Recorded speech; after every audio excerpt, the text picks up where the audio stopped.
Hello everyone, I'm Fide instructor Atul Dahale and welcome to my YouTube channel. Today we are going to see a very beautiful game played by the reigning world chess champion Magnus Carlsen. Yes, yesterday only Magnus Carlsen won the Champions Chess Tours Aimchess US Rapid Chess Tournament playing against Vladislav Artemiev. The game which we are going to see is truly amazing because in this game Drago Najdorf opening was applied by Vladislav, and the way Magnus Carlsen tackled this opening, then the middle game, of course the final part is truly instructive. So stay tuned with me till the end and enjoy this game. Okay, and don't forget to like this video and subscribe to my channel if you are new here. So let's begin. In this game Magnus Carlsen was white. He started with e4. His opponent Artemiev started with c5, knight f3, d6, d4, c captures d4, okay, knight captures d4, knight f6, knight c3, a6. Well, everybody will say that this is the Najdorf opening and it is a very famous opening. But here, what Artemiev has played is the mixture of Dragon, Sicilian Dragon and Sicilian Najdorf opening. He opted for, means after bishop to e2, he opted for g6. Okay, we know this thing that after bishop to e2, the main line is of course e5 if you want to go for the Sicilian Najdorf. But when you play g6 move, then it is the Sicilian Dragon also, like mixed up. So I'll just show you what is Dragon. So in this position, if you play g6, bishop e2, bishop g7, this is the Sicilian Dragon opening. And when you include a6, it is called as the Dragon plus Najdorf. That is Drago Najdorf. Okay. Okay, this is very confusing. Don't worry about the names, but the setup you just need to remember. Here, of course, black is trying to put up some resistance here with bishop g7 and castle. This kind of setup he is going to opt for. So Carlsen said, like, I'm going to attack on the king side right from the opening. So he goes for g4. The ideas related to h5 are completely stopped. Here black plays h6. Of course, you need to play this move because if g5 is allowed, let's suppose you play bishop g7 and if g5 is played, you no longer have this knight h5 move because the pawn will be like the structure will be damaged. So it's not a good idea. So first of all, he plays h6 stopping g5 move. And then another idea also I would like to tell you that whenever h4 is played, no, then if h5 is played, you can play g5, and if g5 is played, you can play h5. Means in future I'm talking about, not right in this position, but those are the ideas. So h6 is actually a very useful move in this position. See guys, we are going through the opening phase and we will be discussing more about the middle game also. So just pay attention to the small intricacies which I'm talking about, because these are the things which are very important in order to play the opening phase very well. Okay, so here black plays bishop g7. Now he plays f3, just concentrating the center of the this opening here.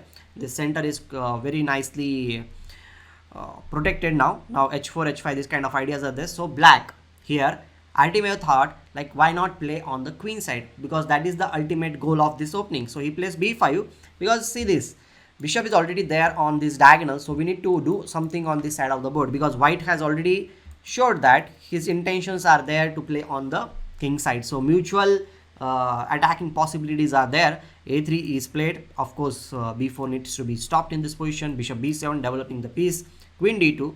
Here white is preparing for the castles, means long castle. Knight c6 developing another piece in this position, a long castle. So white's development is almost complete here. Black is yet to castle in this situation, which even eventually is going to do. And now Artemiev played a move which actually lost a pawn. Maybe he sacrificed the pawn, you can say.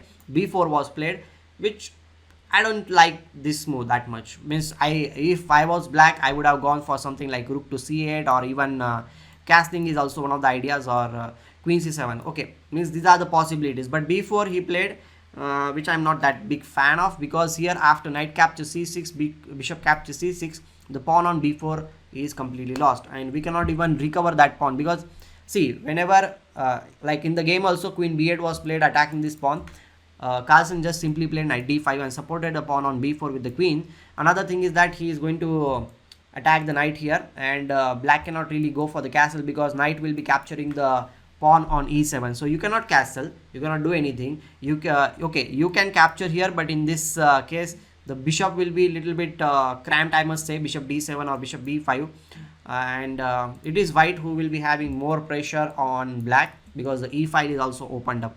But okay, objectively speaking, maybe this was one of the choices which Artemiev would have gone for, but he goes for bishop captures d5, which is also a very interesting idea. He captures d5 and now he plays a5. Here black wants white to capture the pawn, because once he captures the pawn, everything will be opened up. See, this queen is directly hitting here. This knight is ready to jump anywhere. So knight can jump to e4 square. The point is like this bishop will be hitting on b2, and if you capture here, because this knight is capturing, means threatening to capture the queen over here. If you capture the knight, then queen b2 will lead to a check and mate. So of course a5 cannot be captured. So Carlsen goes for b5, just keeping the position closed in this case. Now a4 is played, and now you can already see that this pawn is already ready to march forward and going for the queening square, and we need to do something about this pawn. So Carlsen says, let's block this diagonal with bishop d4 move. Whenever the knight moves from this square, this bishop will be exchanged. Okay, fair enough. The opponent's attacking piece will be reduced from the board, and your task of defending the position will be much more easier. So here castling was done, king b1. Of course you need to go on this side of the board. Now a3, you should not capture this kind of pawns. Okay, the moment you capture, the rook will come in the game and your king will be completely exposed. That's not something you want to do. You are just going to block the position. So here just play b3. No need to go for the captures when it is not necessary. Always remember this thing. Okay, we'll go further now. Queen c8. Okay, fair enough. He wants to do something on this side of the board, so he plays c4, blocking everything. a2 is played. Check. What are you going to do? You need to block the pawn. So in order to block the pawn, you are going to come in front of the pawn. He plays rook to e8. Of course he wants to do something, because his idea of attacking on the queen side is completely failed. The attack did not go through. White is having very solid structure over here, and black needs to do something in the center of the board. Okay, so he plays rook e8. The idea is of course to play e5 in this position. He brings the rook in the game. e5 is played. D captures e6, and then rook captures e6. Black is trying something, but his position is not ready to attack anything. So bishop d3 was played, putting the, see, look at these two bishops. They are aiming towards black's king side, and any movement, okay, h4, g5, this kind of moves will be there, and black's king side will definitely collapse in that case. Okay, he plays d5, trying to do something. He plays queen b2, supporting the bishop on d4 and also putting some pressure, and the possibilities of rook captures e6 followed by bishop into f6 are there. Black plays d captures c4, sorry, bishop captures c4, and this bishop is attacking the rook. Rook needs to move in this position. Rook captures rook, rook captures rook, queen d8, because the knight on f6 was hanging, and the thing is that you cannot really play knight e8. Okay, in that case you might lose the game. One idea is there, rook e7, just hitting the pawn on f7 square. Some of you might think that why not just capture rook into e8 and then capture bishop captures g7. You will be getting a piece for the one rook, like two pieces for one rook. But the problem here in this position is this check, and after this check you need to play your queen somewhere, and you will be just lost in that case. So you need to pay attention to your opponent's threat also. Don't just think about your own things. Like thinking about one or two moves ahead is a normal thing, but a strong player will always see what is going to happen after 2 moves or 3 moves. Here, like it is said, like by Kasparov used to say, like if you can see half a move ahead than your opponent, then you will be successful in chess. And that's why here after knight to e8, you should not capture e8, you just play rook e7. The pawn on f7 is going to fall for sure, because even if he captures, bishop captures here, you have two options. One is of course you can just capture here. Still the threat of bishop f7 is there, and black is in trouble. Okay, queen d8, he supports the knight over here, but now h4. As I mentioned earlier, g5 is going to happen, and if g5 is played, then you will be capturing everything on that side of the board. And look at this position, like the pawn is always there on this side of the board, so white is ready to pin the pawn at any point in the endgame. And this is exactly the thing which actually helped white, means Magnus Carlsen, to win the game. How? We are going to see. g5, h captures g5, h captures g5, and now f4. At any cost, Carlsen wants to play g5 in this position. G captures f4, g5 is played, knight needs to move in this position. So if knight moves, like suppose you play knight to e8, what are you going to do? You have 2-3 options. One is of course, like this is not an option. I already showed you that queen e1 check is going to come, but what else is there? Well, we have attack over here, means this bishop is already attacking the pawn on f7. This pawn is there, we can try to push, but another idea is to just capture bishop into f7. The point is knight into f7, knight into g7. If you play, this queen is completely attacking there, this pawn is there which is ready to move forward, this bishop is also attacking here, but we just need to play a simple move, that is g6. Why? Because I already showed you this thing, that bishop is attacking over here, the pawn cannot really move anywhere, g6 will be played, the pawn on f7 cannot be protected. Okay, you have this knight e6 move, but that will lose simply by just capturing here, and the piece will be lost. It should be fair enough, like a very easy position to win. Okay, so that is one of the case. So he gives up the queen because black thought like he can recover the queen with knight g4, because there is a pin on this diagonal. So Magnus Carlsen thought a little bit ahead than his opponent. As I mentioned earlier, he goes for the beautiful move. You can pause the video, okay guys, you can pause the video and think about the continuation which was there in this game, and you can write down the comments there, means you answer in the comment section. The move which was played, I hope that you have paused and you thought about it, is bishop captures f7. A surprising move which came up on the board. The thing is that if you capture here, rook e7 check will be given, king captures here, and then this check, white is queen up, plus this pawn is also ready to queen forward, white should be winning. Okay, so he did not capture after bishop f7, he played a king to f8. Okay, another thing is like if you go to the h file, then rook will just give the check here, and black is just going to get checkmated very soon. Okay, means rook h1, wherever you play this thing, the bishop is not going to move for anywhere because there is a pin on this diagonal. Okay, fair enough. He plays king f8, and now the next move is even more surprising. He goes for rook e8 check.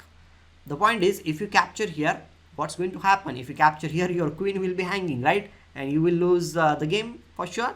But he has a beautiful move, that is queen captures g7, king captures g7, and bishop into e8. Magnus Carlsen evaluated the endgame very well. He is very good in calculation. He understands the position. The thing is that black will be having only one pawn which is going forward, and white can actually stop that pawn very easily because the f1 square is the light square which bishop can catch. And another thing is that black is having the knight. The short range piece is there. White is having long range piece, bishop. The bishop can support his own pawns, as well as the bishop can stop opponent's winning pawn. So that's what happened. f3 was played, no need to worry. He plays b6 because bishop b5 is going to come. He plays knight e3. Okay, fair enough. b7. Now how are you going to stop the pawn? But Vladislav Artemiev finds a very good way. Knight c2 check, king captures the pawn, knight b4 check, king a3, knight a6. He stops the pawn, but now the knight is kind of trapped in this position. It is not going to go anywhere. Bishop d3 he played, king is not able to move forward. The idea is very simple now. Knight is stuck over here, the king will be coming up on the board, the knight needs to move, and the pawn will definitely queen, because the move that the moment you try to bring your rook on this side of the board, this pawn is going to queen. So knight is strangled here. So the game was over very soon. Knight d7, king b4, and then he plays f2, king b5, king f7, b4, not allowing knight c5, this kind of moves. Okay, always pay attention to your opponent's small threats. King a6, king d6, and now king a7, king c7, and now he plays g6 because the knight is trapped. Knight cannot go in here. This is the zugzwang position. The move, if you move the king, the pawn will be queening. If you move the knight, this pawn is just going to queen. Okay, so this was the game which made Magnus Carlsen the champion of this Aimchess US Rapid Chess Championship. I hope that you enjoyed this analysis with me. We will be coming up with some more interesting videos. Do like this video and subscribe to my channel, and keep supporting the channel. Thank you very much. Goodbye, take care, and love you all.